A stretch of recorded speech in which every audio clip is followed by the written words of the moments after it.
Jane Austen's Northanger Abbey stands apart among her novels for its playful parody of Gothic conventions and its exploration of how imagination shapes perception. At the heart of this narrative experiment is Catherine Morland, the unlikely heroine. Far from the melodramatic figures who populate the Gothic novels she adores, Catherine is a heroine in training, ordinary, inexperienced, but full of potential. Her journey from a naive girl to a perceptive young woman provides the structure of the novel, and her character reflects Austen's broader concerns with fiction, female education, and the process of moral development. Role in the narrative. Catherine Morland is both the lens through which the reader experiences the story and the central subject of its moral comedy. At the start, she is introduced as an almost anti-heroine. She lacks beauty, wealth, and refinement, and her childhood is described with humor rather than grandeur. This ironic presentation undercuts Gothic expectations and establishes Catherine as a character designed to contrast with the genre heroines she idolizes. Her entrance into Bath marks the beginning of her social and emotional education. There, she befriends Isabella Thorpe, who represents superficiality and manipulation, and she meets Henry Tilney, who becomes both her love interest and her mentor in discernment. The narrative follows her encounters with vanity, false friendship, and parental interference, all of which test her ability to distinguish truth from illusion. The most famous section of the novel occurs at Northanger Abbey itself, where Catherine's imagination runs wild. She suspects General Tilney of a dark crime inspired by her Gothic reading, imagining him as a tyrannical villain who may have murdered his wife. Though this suspicion proves baseless, the episode dramatizes the tension between fiction and reality, underscoring her tendency to misinterpret the world through the lens of novels. Importantly, this mistake is not treated with cruelty but with gentle correction. Henry Tilney guides Catherine toward maturity, showing her how to balance imagination with judgment.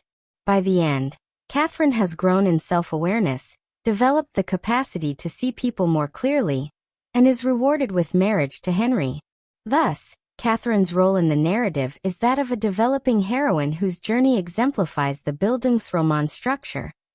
She moves from innocence to experience, from delusion to discernment.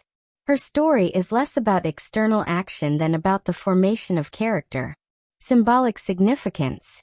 On a symbolic level, Catherine embodies the reader of novels, particularly the young, impressionable female reader of Gothic romances. Austen uses Catherine to satirize both the clichés of Gothic fiction and the criticisms often leveled against women who consumed such works. Catherine's overactive imagination at Northanger Abbey literalizes the fears of critics who claimed novels corrupted female minds. Yet Austen treats her heroine with compassion. Rather than condemning Catherine's reading habits, the book suggests that imagination is valuable, but must be tempered by reason and experience. Catherine's susceptibility to Isabella Thorpe's manipulation also symbolizes the dangers of superficial social judgment. She is at first dazzled by Isabella's charm, mistaking it for sincerity. This mistake mirrors her misreading of General Tilney as a Gothic villain. In both cases, Catherine must learn to separate appearance from reality, a process that symbolizes the broader challenge of growing up and learning to evaluate people and situations with discernment. Additionally, Catherine functions as a satirical inversion of the Gothic heroine. Instead of being wealthy, exquisitely beautiful, and naturally virtuous, she is ordinary, plain, and prone to mistakes. Her ordinariness underscores Austen's point that true heroism lies not in grand gestures or Gothic melodrama, but in the development of good sense and moral integrity. Broader implications. Austen uses Catherine's growth to critique the limited forms of female education available in her society. Catherine does not receive formal instruction in discernment or moral philosophy. Instead, her education comes through experience, mistakes, and guidance from figures like Henry Tilney.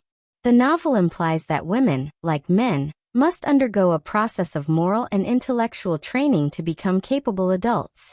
In this sense, Catherine's journey reflects Austen's advocacy for women's capacity for growth and rationality.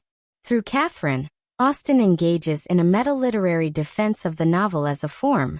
Northanger Abbey repeatedly acknowledges its status as a novel and addresses common critiques of fiction.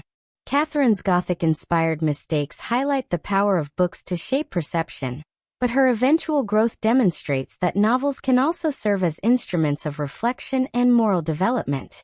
Austen suggests that reading is not inherently dangerous.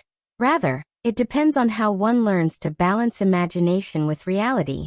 Catherine thus becomes a symbol of the novel's potential to both educate and entertain. Catherine's treatment at the hands of General Tilney underscores the significance of wealth and social status in shaping one's position in society. She is first welcomed under pretenses, because the general believes her to be wealthy, and later cast out when he discovers her actual financial situation. This experience reveals the cruelty of a world where social standing often outweighs personal worth.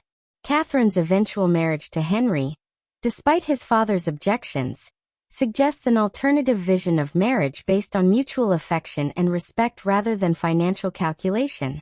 Conclusion: Catherine Morland, though an unlikely heroine, is at the heart of Northanger Abbey's charm and significance. She begins as an ordinary girl, inexperienced and prone to romantic delusions, but through the course of the novel, she learns to see the world more clearly. Her role in the narrative is that of the learner-heroine, whose development shapes the story's trajectory. Symbolically, she represents the female novel reader, the inversion of the Gothic heroine, and the individual navigating the boundary between imagination and reality. On a broader scale, her character allows Austen to critique social norms, defend the value of fiction, and highlight the importance of women's intellectual and moral education. By the end of the novel, Catherine is not transformed into a flawless heroine of Gothic romance, but into something far more realistic and admirable. A young woman who has learned from her mistakes, cultivated her judgment, and achieved the maturity necessary for a life of integrity and love. In this way, Catherine Morland stands as both a parody of the Gothic tradition and a profound affirmation of Austen's vision of character development. She is ultimately a heroine for ordinary readers, someone whose ordinariness itself becomes extraordinary through the act of growth.